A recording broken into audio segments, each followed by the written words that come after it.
Welcome back to Boilers in the Stands. I'm your host, Joe Jackson. Today we have a special guest, Ryan Cassidy, CBB, of Big East Barroom, covers all of the entire Big East. Definitely give him a follow at Ryan Cassidy, CBB on Twitter. We're here to preview the Purdue Marquette game. He does a great job covering, like I said, all of the Big East. That includes Marquette, and this is a big-time matchup. Purdue coming off a win over number 2 Alabama. They turn right around, and now they have maybe even a tougher game, and just in the fact that it is now on the road at Marquette. Another very, very quality opponent. Obviously, Purdue and Marquette have played what has felt like 15 times in the past 5 years, and this is going to be another year. And I believe it is a home and home. So Purdue will see Marquette even again next year. But appreciate you coming on, Ryan, talking through Marquette. I guess just to give background for people for watching this, they're 4-0. They just beat Maryland by 4 at Maryland. What are just overall thoughts on how they've looked this year? Hey, Joe, thank you so much. I really appreciate you having me on. It's back-to-back Big Ten games for Marquette, so definitely been thinking a lot about you and everything you do. So really appreciate getting the chance to jump on with you. I think some quick notes when you're talking Marquette. I think if you follow college basketball, you know that Tyler Kolek and Osoi Gadaro are gone. So going into this year, those are your 1 and your 5 on the team. So there's a lot of questions. They both went to the NBA. Tyler Kolek's on the Knicks. Osoi Gadaro's is on the Suns. So two NBA caliber players leaving, and there was a lot of questions going into this year of what the team was going to look like. That Maryland game was really our first chance to see them against a high major opponent, and obviously good reviews for Marquette after that one. That was a hell of a win. That's the best win of the Big East season, going into a Big Ten packed house and pulling it off. Cam Jones, 28 points, looks like a National Player of the Year candidate.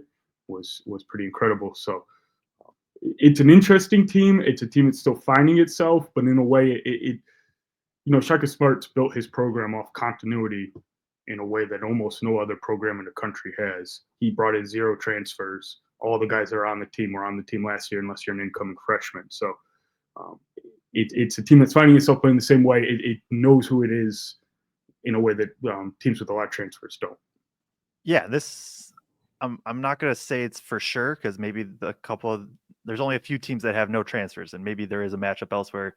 This has to be probably the only game though of the year where there's 0 transfers that will play, and everybody on both sides of the ball recruited by their teams, and it makes it interesting, right? Of just these 2 coaches really, really respected in Shaka and Matt Painter. They respect each other, and it's going to be a very fun game with that. Let's jump into a little bit of the offense first for Marquette. You mentioned Kolek and Iguodaro obviously are gone for Marquette, and that is a lot of usage gone from last season. You mentioned Cam Jones. He's already just been on an absolute heater. He put up 28 against Maryland on very efficient shooting, put up 32 in the first game of the season. What is there anything, I guess, from what Marquette is trying to do compared to last year that looks different for Marquette this year? So I love what you do with Purdue offense, and you break down sets, half court sets, and you name them, and it's a lot of fun, right? You can't do that with this Marquette offense because there's very few set plays. It's almost the exact opposite. It's a lot of flow offense. It's a lot of flowing into ball screens. Obviously, when you had Tyler Kolek and Osoi Gadaro on the floor, many people in the Big East believe that was the best pick and roll in the country. I'm sure people in the Big Ten had different opinions, but that was something we were very proud of. So they would flow into that pretty much constantly. And so you're still seeing a lot of that, a lot of them playing off of each other. Every now and then you'll see Shaka dial up a specific set play to try and get a shot. I don't know if you remember Cam hit one in the corner against Maryland. That was just a beautiful set play that he had dialed up, kind of like a floppy set.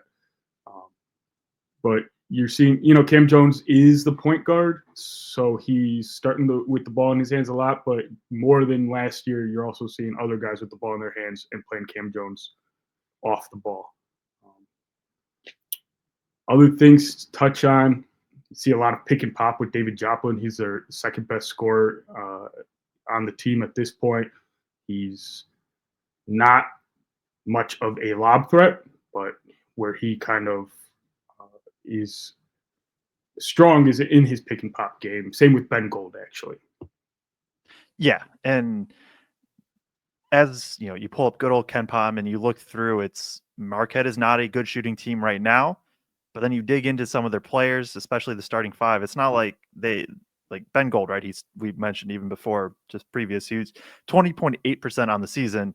He was 36% from three last year. Like I think the same thing goes for like Joplin and some of these other guys.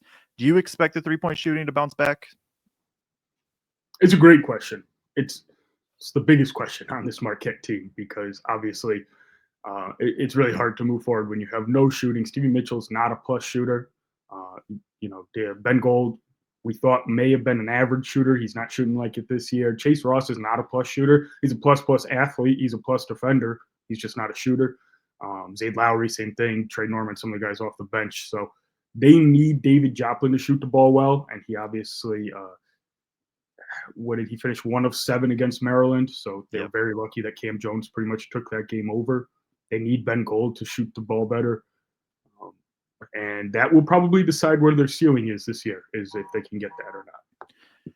Yeah, and because they're putting up so many threes too. 50% of their shots are from three, which is 26th in the country. They're 231st in 3-point percentage. 4-game sample size though, right? These things can always average out as we kind of expect them to. Switching to the defensive side of the ball, I think if you're a Purdue fan, the first thing that just is a giant red flag and siren going off in your head is Marquette is 16th in defensive turnover percentage. Force a lot of turnovers. How do they kind of do that and go about doing that? Yeah, it's a great question, Joe. So, all those guys I just mentioned that can't shoot the ball, they're on the floor because they're incredible defenders, especially in the backcourt. A guy like Zayd Lowry is built like an NBA defender. He was a wide receiver, had wide receiver scholarships coming out of high school, wanted to play basketball. He's about 6'6", 6'7", moves, as well as anybody you're going to see. Chase Ross is an elite athlete, great defender. How many steals did he end up with against Maryland? Just 2, but several times. Deflections is what they track at Marquette. So he had a lot of deflections in that game. If you've been around the Big East for a while, Stevie Mitchell. He was Defensive Player of the Year candidate last year. He's one of these guys with a never-ending motor, culture guy, ton of effort. So, and then Cam Jones has really stepped up defensively as well. It's not what he's really been known for, but if you break down the tape, he's really been much more active. It's much more of a team defense. It's these guys are swarming. They're getting passing lanes. They're really high effort, really high hustle, and they're trying to disrupt and deflect defensively. Yeah, and that's who Marquette is. They're going to be tough defensively. They have that press that they can run. They'll mix in zone, I'm sure, in this game at some point too. It's going to be an interesting chess match, just seeing how Purdue matches with that. We've kind of hit on all the players or not all, but most of the players. But let's just dive in a little bit deeper. Start with Cam Jones, right? He's playing out of his mind. 71% from 2, 55% from 3, a 38% assist rate to 9% turnover rate is wild. You mentioned the defense has been better. I guess, is there anything that concerns you with this play of like, oh, maybe this is how he's going to be slowed down, or is he's just going to be one of the best players in the country? I think he's going to be one of the best players in the country. I think he's legitimately that good of a scorer. Obviously, the 3-point shooting will come down. He won't finish the year at that level. He hit it like that one almost logo shot against Maryland at the end of the shot clock, where like I'm screaming in my apartment, man. Like I'm getting complaints from my neighbors after that one. But yeah, that will come down a little bit. But he's legitimately that good of a scorer. He's had flashes of his ability to play make. He's not as good of a playmaker as Tyler Kolek. That's a really high bar, right? Like Tyler Kolek went to the NBA because he's one of the best playmakers in the country. Cam Jones is not at that level. So we need to see if they put 2 on him, if you send 2 to the ball, he's able to read defenses and make passes at a high enough and quick enough level as a point guard, because he's not last year he played the 2. So his responsibilities are changing a little bit here.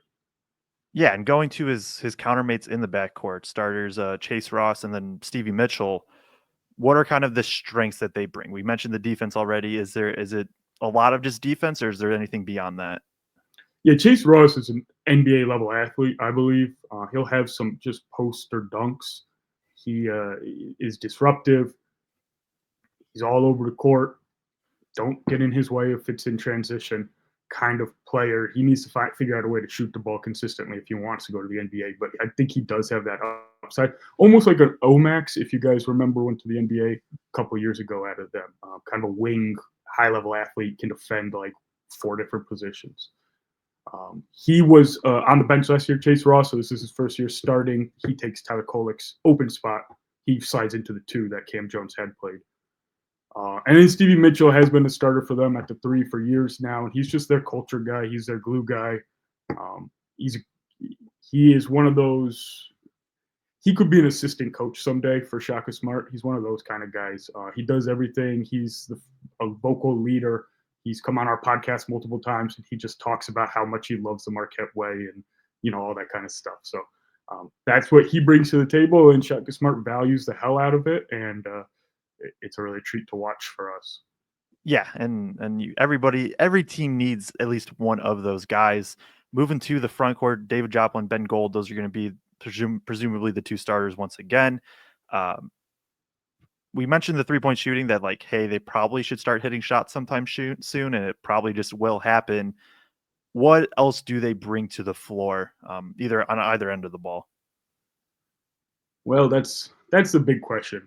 For as good as his backcourt is defensively, the questions are in the front court. Ben Gold is I think he's listed at 6'10". I'd be surprised if he's a full 6'10". He really played the 4 more last year, and supposedly Marquette was looking at some centers in the transfer portal and didn't get anybody that they wanted. So Ben Gold is now in charge of running the 5 for them. So, like, if Zach Edey was still on your team, I don't know what the plan is here. But David Joplin, again, he's become a better defender. You have to become a better defender under Shaka Smart, but he's still not an elite defender. He's not a plus defender, so he'll stay competitive at least, and he can score from all over the floor. He's got a mid-range game to him, which he gets away from way too often, and only jacks threes. But, he's got to be their second best scorer, David Joplin, at least. Yeah, and that's very fair.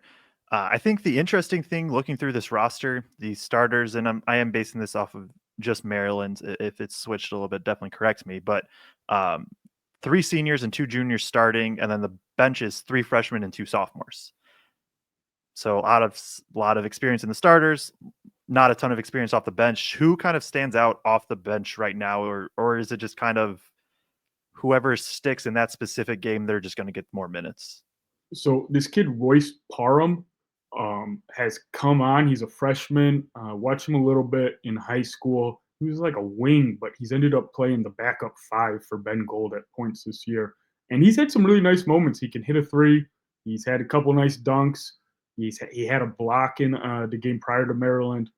He's doing a little bit of everything. He's very raw, being 4 games into his college basketball career, but he's been a pleasant surprise for Marquette so far this season. So, with as many questions there are at the 5 that we were just alluding to with the Ben Gold situation, that's been really helpful for them. And then the other guy, like I mentioned, was Zayd Lowry coming off the bench. He's a sophomore, and he could be a potential defensive player of the year if he in the Big East if he sticks around for a while. Yeah, that's very fair, and that sounds like a Marquette team. Let's jump to kind of some of the keys of the game. I'll go first, just from the Purdue perspective. Especially after kind of talking with you through this, it feels like TKR, he dominated Alabama with 26 points. He's going to have another big night. It feels like in my head. I presume Joplin's going to start on him, and TKR is going to have the size advantage. Looking through, like, Marquette hasn't been great defending the rim so far. They limit the amount of shots, but I have that backwards. They allow a lot of shots. They haven't been great defending the rim. I totally messed that up again. We're just gonna. That's my bad. But either way, I think the point is, as I just completely stumble over my words and my stats, is there's so many I'm looking at. TKR has to get going, and we are kind of at the point for me with Purdue centers, like, you're gonna get what you get. If Wilberg does have a moment, if Caleb First or Burgess do, great. It's got to be a lot of TKR down low. The other big thing is going to be turnovers. This is a team that forces a ton of turnovers. Purdue is the first 3 games not good. keeping control of the ball, and then they do a really good job against Bama, only having 3 turnovers total. That's going to be a big thing. And then it's switching it to the other side is like this Purdue defense has not been good, and Cam Jones is one of the best scorers in the country. Can you slow him down? Do you live with just these other guys kind of putting up threes and you hope that they don't get hot? Is there an answer for Cam Jones? Like, this going to be, Jakari Harris, who will, I presume, start on him, going to be his toughest matchup probably so far. Or I guess he just guarded a little bit of Mark Sears too. But yeah, all these guys like Colvin, CJ Cox will probably get a little run at him. So how can they slow him down? Those are kind of the 3 things of like Purdue has to dominate the interior, specifically with TKR, have to somewhat keep control of the ball. And then if you can find a way to not even slow Cam Jones down, just make life tougher, I guess. Those are what stand out for you from like a Marquette perspective. What are some things you're looking for in this game? Yeah, similar to some of the stuff you're talking about, just on the other side. Defensively,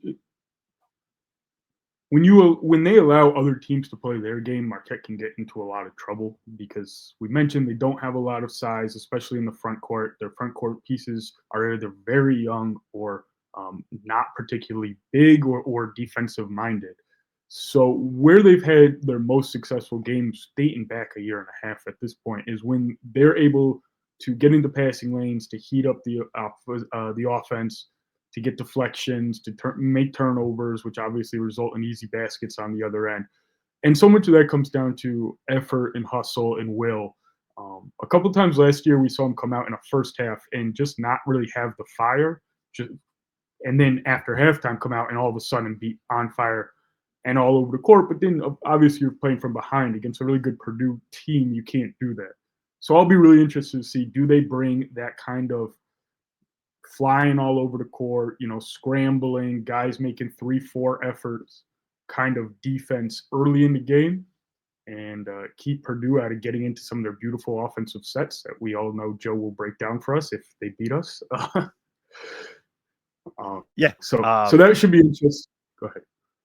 I was just gonna say, yeah, it's gonna be a fun game. Like the chess match, I guess, is the other thing of just these are 2 of the better coaches in the country, in my opinion. Like it's just gonna lead to another fun game. I don't remember the exact scores off the top of my head of their recent matchups, but it has felt like Purdue and Marquette. Yeah, I mean, last year in Maui, 78-75. The year before, 75-70. I think they might have even played somewhat recently before that. Like these are going to be close games, and that's going to make it a lot of fun.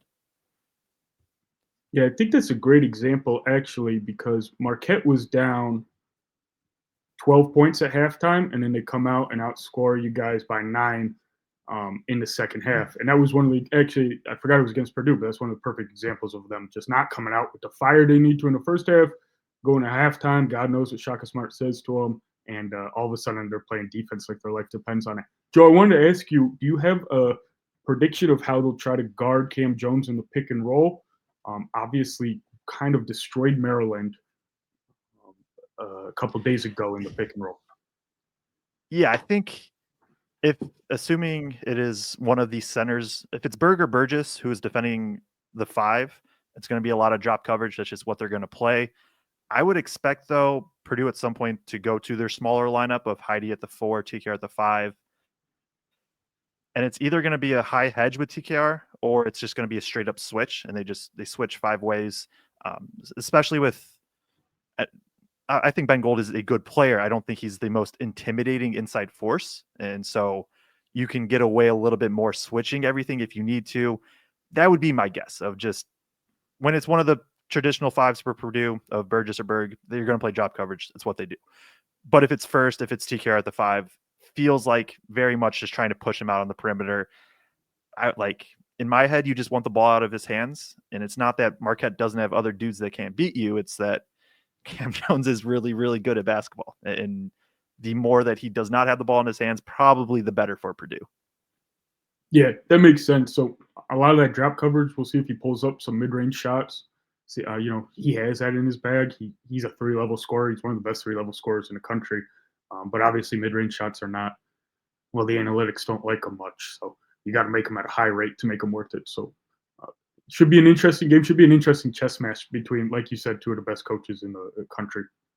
Yeah, and I think that kind of reminded me on the flip side is like this is very obvious point, but like Brain Smith again has to get going for Purdue. Um, I guess maybe quickly, and because we want to wrap up pretty quick, how do they defend Brain Smith in pick and roll? So this is a great question. They didn't know what they were going to do. Well, we didn't know what they were going to do without Oso Ighodaro because they switched almost 1-5 with Oso Ighodaro, and that's part of why he's in the NBA, is he could legitimately do that. So I actually asked Shaka Smart at Big East Media Day, like, Ben Gold can't switch, right? Are you going to play drop coverage? And he says that's not really in our DNA to play drop coverage. So it's been a little bit of, it's been both hedging and switching so far this season, and just trying to keep them out of pick and rolls because they don't have great pick and roll coverage. But you'll probably, if Purdue goes to it a lot, you'll probably see a lot of hedges from Ben Gold um, and and Royce Barroom and Caden Hamilton and all their backup fives, because that's really all they have in their identity at this point. Yep, and then if that's the case, then that means Brain's got to just get the ball out, and Purdue has to simply knock down shots. Purdue is, I think, 6th right now in the country at 46% from three. Does that hold the entire year? Probably not that high, but this is a team that at every point on the floor is going to have at minimum 3 like good shooters. Really, like it really at this point almost 3 like 40+% shooters at most of their lineups. Sha'Carri Harris probably doesn't qualify for that yet, but that'll be the other big thing for every Purdue game going forward. Ryan, appreciate you coming on. Let everybody know where they can find you and all of your work. I am a co-host of the Big East Barroom podcast. So if you ever have want to tune in to learn about the Big East, what happened in the past week, we get some fun guests on there. And we've also started a Marquette Barroom podcast. So we are about to record it. It will drop tomorrow morning. If you want to hear a half hour on Marquette, if this wasn't enough for you, come over and join us and listen to how they beat Maryland. There you go. Yeah, definitely go check him out. Really good follow for all of college basketball, regardless of what teams or conferences you follow. For anybody that has stuck around this long, what I meant to say when I stumbled over my words for what felt like 2 minutes was that so far by the stats, Marquette has allowed a lot of shots at the rim, but they have defended them very well. And my point with that was going to be TKR should get looks at the rim, but I didn't know how to speak for 30 seconds. So here we are. Definitely go give Ryan a follow and all that he does. You can follow me on Twitter, Joe Jackson CBB. We will be live post game right after the final buzzer for the Purdue Marquette game. If you are still here, like, subscribe. If you turn on the bell notification, you'll get notified whenever we go live. We are live every game after every single Purdue game. So appreciate everybody tuning in, and we will catch you all in the next one.